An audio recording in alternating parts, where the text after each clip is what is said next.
Second round of the Stanley Cup playoffs underway, and we are here in Toronto with your fourth period playoff coverage. I'm your host, Kate Pedersen, joined by Dave Pagnotta, and tonight we saw the Maple Leafs take a 1-0 series lead with a 5-4 win over the Panthers. But Dave, that's not the story tonight. No. It's the Sam Bennett elbow to Anthony Stolarz. He leaves the game.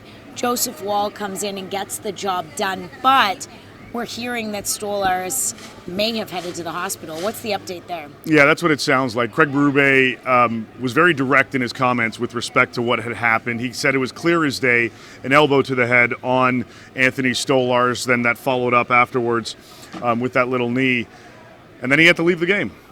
We saw he had to release some additional tension, I guess. I don't want to make light of the situation at all, but by the bench, that was kind of the indicator that they needed to take him out. Joseph Woll comes in, and there was word, and we had some additional confirmation afterwards, that Stolarz was taken to the hospital on a stretcher in an ambulance during the third period. So the teammates didn't even know by the time the game ended that had been the case. But he's being further evaluated as of this moment, as we're doing this, to make sure he's good to go. But if it is indeed a concussion, the likelihood of him playing after going to the hospital and vomiting on the bench in Game 2 is slim. So, for the Leafs, they have to get past that.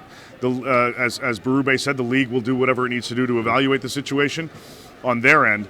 But the players were talking about how they were focused on the game. They added some physicality to the mix, and they got a 1-0 series lead in this one. What we saw from Florida in the third period is likely what we're going to see moving forward in this one. This series far from over. All right, well, in the East, it continues tomorrow with the Caps and the Canes. You've got Alex Ovechkin. You've got Logan Thompson, who was great in the first round. Freddie Anderson goes down in Game 4, doesn't play in Game 5. What are the keys for Carolina, and what's the key for Washington? Because it looks like they're in a good position here heading into this series. Yeah, certainly. I mean, both teams feeling comfortable, feeling confident going into the second round. Freddie Anderson feeling confident as well, not just health-wise, but he's got a one-year extension on top of it, and he'll be the guy that they're going to lean on and go to. But also the physicality that Carolina can bring. Expect a lot from Brett Burns. Expect a lot from Seth Jarvis in this one to kind of set the tone physically against a very skilled Washington Capitals club that can also retaliate from the physical aspect as well. Tom Wilson did a fantastic job in the first round against Montreal, utilizing his body, but doing it without crossing the line. And we're seeing a little bit of maturity out of the 30-plus goal scorer now this season for the Caps. They're going to utilize him. They're going to lean on him. They're going to lean certainly on Alex Ovechkin in this one.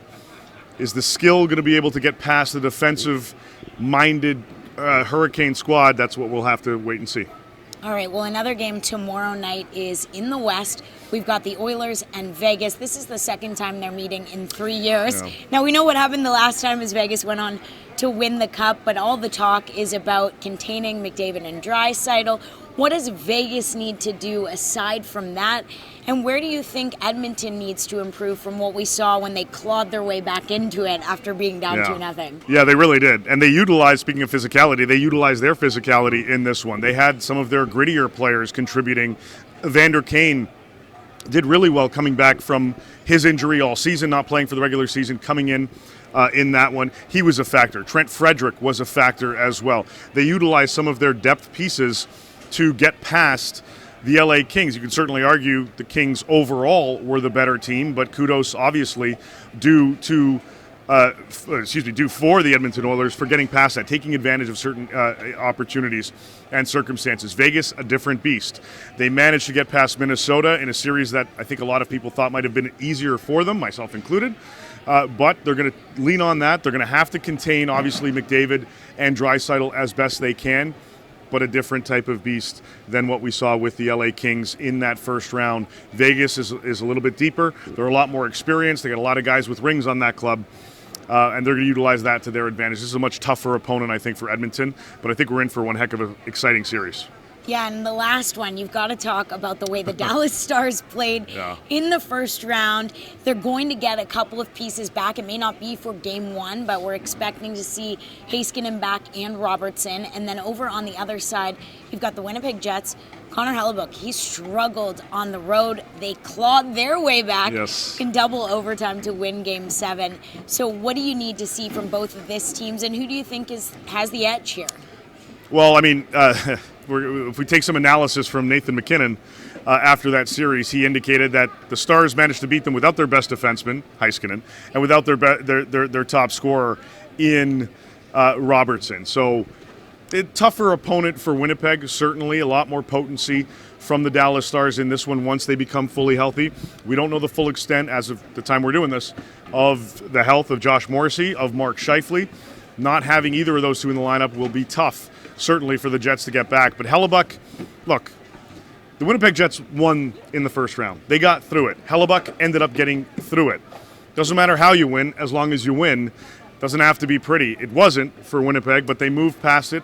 They can build off that confidence and utilize that against the Dallas Stars. Again, a much tougher opponent, much more skilled opponent than St. Louis. Dallas is going to come at them with everything they've got, and if Mikko Rantanen continues to play at a pace in which he did in games 5, 6, and 7, I don't know if the Jets can contain that.